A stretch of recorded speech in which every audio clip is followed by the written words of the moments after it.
নমস্কার বন্ধুরা, lifestyle with Sanchayita চ্যানেলের আরেকটা নতুন ব্লগে সকলকে ওয়েলকাম জানাই। আজ শুক্রবার, বাজে এখন সকাল 8টা। অনেকক্ষণ থেকেই ভাবি ব্লগটা শুরু করব প্রতিদিন সকালবেলায়, কিন্তু পোকোকে যতক্ষণ না স্কুলের জন্য রেডি করে উঠতে পারছি তার আগে ব্লগ শুরু করাই হয় না।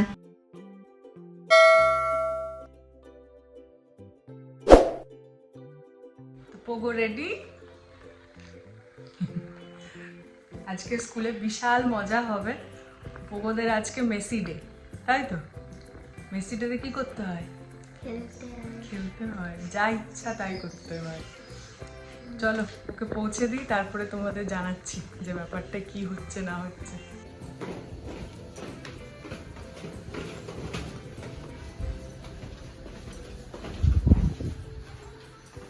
তো ঘড়ির কাঁটায় মোটামুটি 12টা 15। আমার সব কিছু আজকে কমপ্লিট। রান্না বাকি আছে।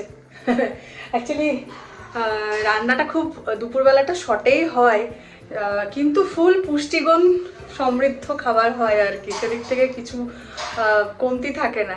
তো আজকে ভাবছি খিচুড়ি বানাবো, গোবিন্দভোগ চাল দিয়ে খিচুড়ি বানাবো।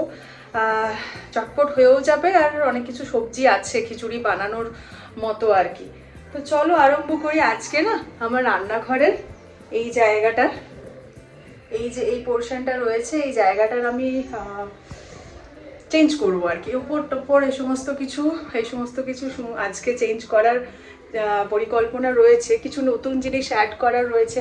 আর দেখো, সব তো নতুন আনা সম্ভব নয়, কিছু যেগুলো পুরনো আছে কিন্তু ভালো আছে, সেগুলোতে আমি পরিষ্কার করে একদম ক্লিন করে নিয়েছি। আজকে ম্যাক্সিমাম সময়টা ওইটাতেই ইনভেস্ট হলো আর কি। প্রতিদিন কিছু না কিছু আমি করতে থাকি বাড়িতে, মানে রান্নার কাছে সম্পূর্ণ টাইমটা না দিয়ে আমি কিছু কিছু এদিকে ওইদিকে করতেই থাকি। তো আজকে এই কাজটা হলো। দেখো, অনেকদিন থেকে রাখা ছিল, মোটামুটি আমি মাসে একবার ক্লিন করব, এই জিনিসটা আমি টার্গেট নিয়েই সাজাই আর কি। বিশেষ করে রান্নাঘরের জিনিসগুলো, না হলে তেল চিট হয়ে যায়। সব কিছু এখানে আমি জল ঝরতে দিয়ে দিয়েছি। এগুলো ইউজ করব, এগুলো ইউজ করার মতো, এগুলো পুরো এখনো ঠিক আছে, এগুলোতে কোনো খারাপ বা চেঞ্জ করার মতো কিছু এখনো দেখতে পাচ্ছি না। সো এগুলো একটু পরে ভালো করে পুছে টুছে নেব। তো আপাতত রান্নাটা করে নিই, তা করতে বেজে যাবে 1টা। পোগোকে নিয়ে আসি, তারপরে ওকে একটু সেটেল করার পর আমি এই রান্নাঘরের সাজুগুজুর কাজটা করব। এই হলো ব্যাপার। আর বিকেলবেলা আজকে মানে প্ল্যান রয়েছে মানে মামাবাড়িতে যাওয়ার, মামাবাড়ি মানে ভাইয়ের বাড়িতে যাওয়ার। আমাদের পুচকিগুলো এসেছে, মানে পিকু তো রয়েছে, মিহিদানারাও এসেছে। সো মিহিদানার সঙ্গে দেখা করতে ভীষণ ইচ্ছা করছে। প্ল্যান ছিল মানে একসঙ্গে যাওয়ার, অনির্বাণের মনে হয় না সেটা হবে, কারণ আজকে বাবাও আসছে। কাল থেকে বাবা বরাবরই মানে ট্রিটমেন্ট করাই ব্যাঙ্গালোর থেকেই। তো কাল থেকে ডাক্তারের অ্যাপয়েন্টমেন্ট নেওয়া হয়েছে। প্রত্যেকটা উইকেন্ডে কিছু না কিছু ওই জাতীয় মানে ডাক্তার সংক্রান্ত আর কি, ট্রিটমেন্ট সংক্রান্ত লেগেই রইবে। সো ভাবছি আজকে একটু দেখা করেই আসি। আমার ভীষণ মনটা ছটফট করছে দেখার জন্য পুচকিগুলো কত বড় হয়েছে। সেই 6 মাসে মুখে ভাতের সময় দেখেছি, কিছুদিন আগে ওদের 1 বছর কমপ্লিটও হলো। সো চলো কাজে লাগি আর কি। এরপরে খিচুড়িটা বানিয়ে ফেলি। এখানে আমি গোবিন্দভোগ চাল নিয়েছি, সেই পুরুলিয়া থেকে নিয়ে আসা, আর তার সঙ্গে মুগ ডাল নিয়েছি একেবারে সম পরিমাণে। প্রথমে আমি চাল আর ডালটাকে না ধুয়ে খুব ভালো করে শুকনো কড়াইয়ে একটু নেড়ে নেব। বেশ অনেকক্ষণ ধরেই কম আছে ভালো করে নেড়ে নিতে হবে। ততক্ষণে আমি সবজিগুলো কেটে নিই। এখানে ফুলকপি রয়েছে আজকে, মটরশুঁটি, আলু আর গাজরগুলো কেমন অবস্থা হয়ে যায় দেখুন তো। একটু ফ্রিজে রাখতে একটু ইউজ হয়, আর বাকি টুকরোগুলো ফ্রিজের কোথায় যে ঢুকে যায় খুঁজে উঠতে পারি না। আজ শুক্রবার, মোটামুটি সবজি টবজি শেষ, তখন এগুলি আবার উকি মেরে দেখছে। একটু নারকেলও রয়ে গিয়েছিল চাটনি বানানোর পর, এটাকেও ভাবছি একটু কুচি করে কেটে ওই ঘিয়ে ভেজে আজকে খিচুড়ির সঙ্গে অ্যাড করে দেবো, খেতেও বেশ ভালো লাগবে। চলুন, এটাকে সুন্দরভাবে ভাজা হয়ে গেছে। এরপরে জল দিয়ে বেশ ভালো করে ধুয়ে কিছুক্ষণ ভিজিয়ে রেখে দিই। এখানে কড়াইয়ে সর্ষের তেল দিয়ে দিয়েছি। ফোড়নে আমি দেব গোটা গরম মশলা, তেজপাতা, শুকনো লঙ্কা দিলে হয়, তবে সেটা দিচ্ছি না, আর সামান্য পরিমাণ জিরে। সবজিগুলো ভালো করে ধুয়ে এরপরে নুন আর হলুদ দিয়ে কিছুক্ষণ নেড়ে নেড়ে ভেজে নেব।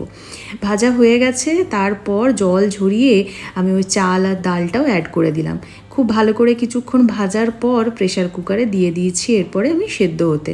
2টো কাঁচা লঙ্কা দিয়ে দিলাম, ঝাল বলতে সেটাই। এখানে আমি টমেটো আর আদা দিচ্ছি। একেবারে নিরামিষই বানাচ্ছি, কারণ গোবিন্দভোগ চালের খিচুড়ি তো বেশি মশলা টশলা দিয়ে দিলে সেটার আসল গন্ধটাই চলে যাবে। তো আমি থেতো করে নেওয়ার কারণ হলো প্রথমে কারেন্ট ছিল না, তাই ভাবলাম এইভাবেই দিতে হবে, কিন্তু তারপরে দেখলাম না, কারেন্ট চলে এলো, তখন একেবারে এই দেখুন পেস্ট বানিয়ে নিয়েছি। টমেটো, জিরে আর তার সঙ্গে রয়েছে আদা, সেটাকে খুব ভালো করে এরপরে বেশ কিছুক্ষণ ধরে কষিয়ে নিয়েছি।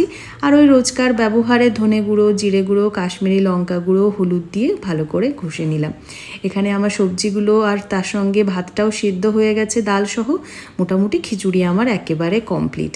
খুব ভালো করে এরপরে মিক্স করে নিতে হবে, একটু জল দিয়ে বেশ কিছুক্ষণ ধরে ফোটালাম। সাথে একটু আলুও কেটে রাখলাম, কিন্তু মনে হচ্ছে না এখন ভাজা হবে। পোকোকে আনতে যাই, ফিরে এসে পরে যদি পোকো বলে তখন এয়ার ফ্রায়ারে একটু আলুগুলোকে কড়া কড়া করে ফ্রেঞ্চ ফ্রাইয়ের মতো ভেজে দেবো। খিচুড়ি রান্না মোটামুটি কমপ্লিট, আলু ভাজাটাও হয়ে যেত, কিন্তু এদিকে একটা টিপ, এবার আমাকে বেরোতেই হবে। চলো বেরিয়ে যায়। আজকে তো তাদের মেসি ডে, কি করেছে কে জানে। এমনিতে অন্যদিন উঠতে একটু কেন ঘ্যানোর করে, যেটা হয় সকালবেলা উঠতে। আমার বেটুন তো আবার মানে ঘুম কাদা পাবলিক আর কি, একটু ঘুমাতে বেশি সত্যিকারের পছন্দ করে, আর সকালবেলা অন্যদিন উঠতে একটু প্রবলেম করে। বাট আজকে ও বলা মাত্র উঠে গেছে। না না আজকে যেতে হয় না, আজকে ঘুমাও, আজকে স্কুল যেতে হয় না, আজকে সেরকম কিছু হবে না স্কুলে। বলছে না আজকে যাব। আবার কালারফুল ড্রেস পরে যাচ্ছে, ওরকম একটা ইভেন্ট আছে জানে, যেখানে মানে পড়াশোনা ছাড়া বাদ দিয়ে অন্য অনেক কিছু হতে পারে। তো যাই হোক, খুব ভালো কাটছে মনে হয়। দেখা যাক, পাশুক বাড়ি দিয়ে জিজ্ঞাসা করি কি হয়েছে না হয়েছে। স্কুল থেকে ফিরে এসে স্নান টান সেরে ঘড়ির কাঁটায় প্রায় 2:30। কোনো রকম গল্পে না গিয়ে এরপরে দুপুরের খাবারটা ওকে না খেতে বসালে ঘুমিয়ে দেবে ছট করে। সেই কখন উঠেছে 7টার সময়, সারাদিনের পরিশ্রম। এখানে আমি ঘিতে সামান্য পরিমাণে নারকেল ভেজে দিয়ে দিলাম, বেশ সুন্দর ফ্লেভার এসেছে। আর ওই গরম ঘিয়ের ওপরে দেখুন একটু গরম মশলা অ্যাড করে দিয়েছি। এই জিনিসটা আমি কিন্তু শিখেছি ইউটিউবে, একজন রান্না করেন তার দেখেই। ছোট ছোট ভিডিওগুলোর থেকে অনেক কিছু শেখার থাকে। খুব ভালো করে মিক্স করে নিলাম। তবে পোগো বলল যে আর আলু ভাজা খাবে না, এখন ওর জন্য ডিমের অমলেট বানিয়ে দিচ্ছি। হলো আমার লাঞ্চ, ডিম ভাজা, পাঁপড় আর গোবিন্দভোগ চালের খিচুড়ি। 2টো পাঁপড় নিয়েছি, আমার একটা পাঁপড়ে পোষাই না। পাঁপড়গুলো সেকে নিয়েছি। পোগো বসেছে খেতে, পোগোর কাছে বসি আর দিয়ে জিজ্ঞাসা করি মেসি ডেতে কি কি হয়েছে, কি কি হয়েছে মেসি ডেতে। সবাই জিজ্ঞাসা করতে চাইছে, জানতে চাইছে। কালার কথা বল, কম পেন্টিং। আর ওইটা আমার বাইরে মাঠে, হ্যাঁ ওই নেটটার ভিতরে। তাই? ও ক্লাসরুমে হচ্ছিল না? ও তাহলে ওই ড্রেসটা পরেছিলে নাকি, যেটা কালকে বানালাম ওইটা পরে নিয়েছিলে উপরে? তারপর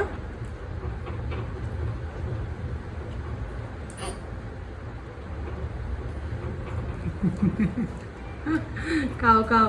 আর তুমি কোন হাতে খাচ্ছ? কেন খাচ্ছ?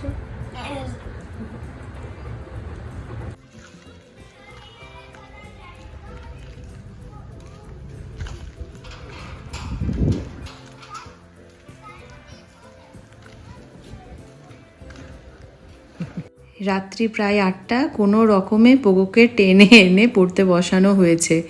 যখনই পড়তে বসতে বলি তখন বলে আর 2 মিনিট, মানে ওই টিভি দেখা আর কি। এর আগে তো টিভি পর্বটাই চলে। তো বাজে এখন প্রায় 8টা, পোগো পড়তে বসেছে, অনির্বাণ এখনো আসেনি। আর অ্যাজ ইউজুয়াল ট্রেন আজকেও লেট, বাবা এখনো এসে পৌঁছায়নি। যেখানে আসার টাইম মোটামুটি 4:30-5টা পর্যন্ত রাইট টাইম, যেটা কখনোই মনে হয় ঢুকে না। আমার বেলাতেও লেট ছিল, দেখেইছো, বাবার বেলাতেও লেট। মোটামুটি দেখাচ্ছে এখন 10টা, কিন্তু 10টাতেও ঢুকবে না। এবার প্রবলেম হচ্ছে কালকে ডক্টর অ্যাপয়েন্টমেন্ট নেওয়া রয়েছে। আজকে রাতে এত রাত করে এতটা জার্নি করে এসে কাল সকাল সকাল আবার বেরোতে হবে, মানে একেবারে 7টা 7:30টার মধ্যে বেরোতে হবে। 10টা অবধি ডাক্তার থাকবেন, আর এখান থেকে আমাদের যেখানে দেখাচ্ছে নারায়ণ হৃদয়ালয়, বেশ অনেকটাই দূর। কিছু করার নেই, দেখা যাক। এবারে রান্নার দিদিকে বলেছি রুটির জন্য আটা মেখে রাখতে, আমাদের যেগুলো দরকার সেগুলো করে নিয়েছে আমাদের জন্য, বাবারটা বানাইনি। আর দেখি যদি এসে পরে ভাত খাবো বলে, কারণ দুদিনের ট্রেন জার্নিতে কে জানে ভাতটা ঠিকমতো খাওয়া হয়েছে কিনা, তাহলে একটু গরম গরম ভাত বানিয়ে দেবো আর কিছু একটু ভাজা বানিয়ে দেবো। ডাল আজকে হয়েছে আর রুটি তো রয়েছে। আর চলো, এবার কিছু কাজ রয়েছে। আমি অনেক দিন থেকে এই রান্নাঘরের জিনিসপত্র কিছু টুকিটাকি বলেছিলাম না কেনাকাটা করে রেখেছি, তো আজকে এখন হাতে অনেকটাই সময় রয়েছে। চলো এই সমস্ত জিনিসগুলো ফিটিংস করে নিই। রান্নাঘরটাও ক্লিন পুরো করে দিয়েছে রান্নার দিদি। আর সকালবেলাতে দেখলে আমি যে সমস্ত জিনিসগুলো আর কি ভালো রয়েছে কিন্তু হালকা তেল চিট পড়ে গিয়েছিল, সেগুলো পরিষ্কার করে নিলাম, নতুন করে হয়ে গেছে, একদম ঝকঝক করছে। এবার এগুলো একটু ফিটিংস করতে হবে, জারগুলোকে আনবক্সিং করতে হবে, ভালো একটা ভিডিও হচ্ছে আর কি। তো সমস্ত জিনিসগুলোই জানো তো মিশো আর ফ্লিপকার্ট থেকেই নেওয়া হয়েছে অ্যাফোর্ডেবল প্রাইসে। কিচেন অ্যাক্সেসরিজ বলো বা ঘর সাজানোর জিনিসপত্র বলো, খুব ভালো মিশোতে পাওয়া যায়। আর ভালো মানে বেশ দাম দিয়ে জিনিসপত্র কেনার দরকার নেই, কারণ বেশি টেকসই হওয়ার দরকার নেই। আমার মতে জিনিসপত্র বেশি টেকসই হওয়ার দরকার নেই, দেখে দেখে আমি বোর হয়ে যাব। সে কারণে ঠিক আছে, কোয়ালিটিও ভালোই আর কি আশা করি। আমি এখনও তো আনবক্সিং করিনি, জিনিসপত্রগুলো ওর খুলবো। চলো।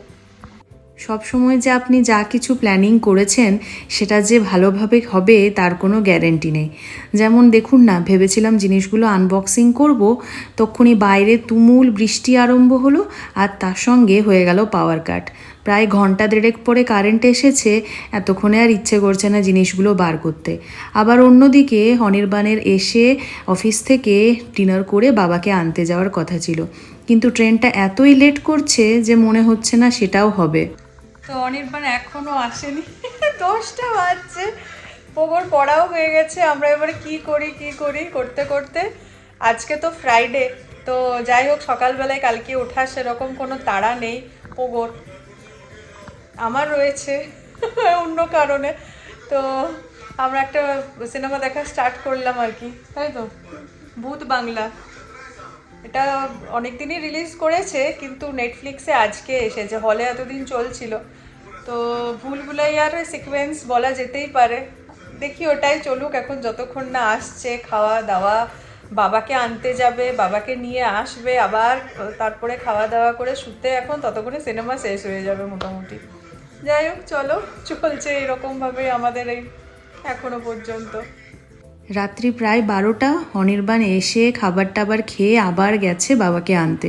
বৃষ্টি সে তো আর থামার নামই নেই, অগত্যা কিছু করার নেই, আমাকেও জেগেই থাকতে হবে।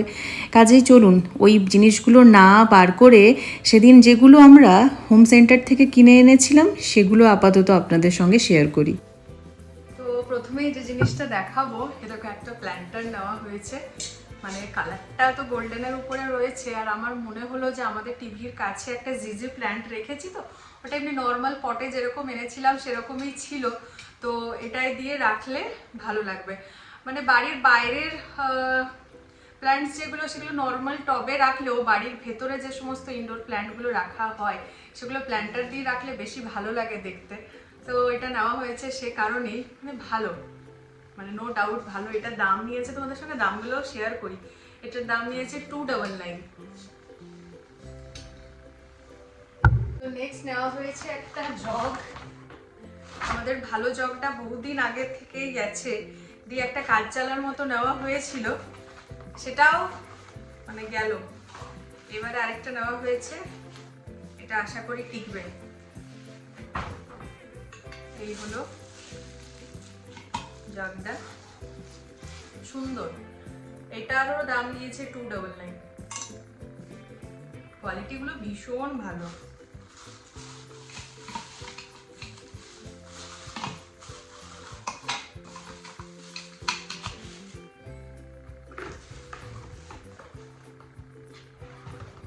আর যে জিনিসটা নিয়েছি, এটা আমি রাসমেলা থেকে পুরুলিয়ার কিনেছিলাম, তো একটা ভেঙে গেছে কোনো রকমে আমার অ্যাবসেন্সে। তো এবারে পুরো সেট নিয়ে এসেছি, ওই জন্য ভাঙার জন্য নয় আর কি। আমার ভীষণ পছন্দের একটা জিনিস, মাঝে মধ্যে কিছু বিভিন্ন ধরনের জুস শরবত বার করে খাওয়া যাবে। তো হচ্ছে তো ওয়াইন গ্লাস, কিন্তু আমরা ইউজ করবো অন্য পারপাসে অবভিয়াসলি।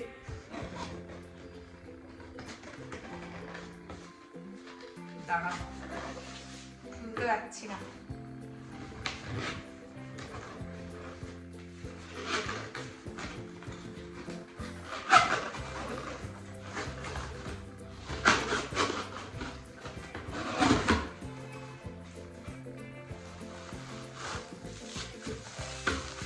এই ভীষণ সুন্দর, ভীষণ ক্লাসিক। মানে আমি যেটা নিয়েছিলাম রাসমেলা থেকে, যেটার কথা বলছি, একটা ভেঙেছে, সেটা এতটা ভালো ছিল না। যাই হোক, তো এটার দাম পড়লো আমাদের 799। 6 পিসের সেট রয়েছে, তো পার পিসের মোটামুটি দাম পড়ছে 150 টাকার মতো করে আর কি। এই হলো, এই 3টে জিনিস নেওয়া হয়েছে। তো এর মধ্যে এটা তো আমি তুলে রেখেই দিচ্ছি, এটা আমি ওখানে রাখবোই না একদমই। আমার অ্যাবসেন্সে যদি অনির্বাণেরও মনে হয় এটাই কিছু খায়, কি জোজোর মনে হয় বাবা এটা বহুত মানে রিস্কি জিনিস, এটা রাখবো না। হ্যাঁ, জগটা কাজে লাগবে, রান্নাঘরের জন্যই নেওয়া। আর তার সঙ্গে পটটা তো এখনই আমি গাছে ঠিক জায়গায় রেখে দিচ্ছি। চলো,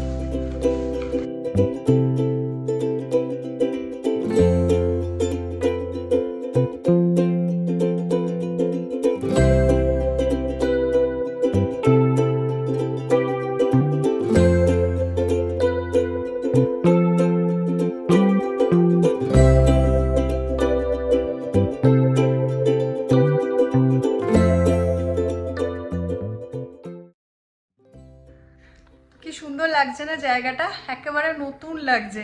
এরকম ছোটোখাটো জিনিসগুলো চেঞ্জ করে করে লাগালে বেশ ভালো লাগে দেখতেও, আর মনটাও বেশ ভালো লাগে।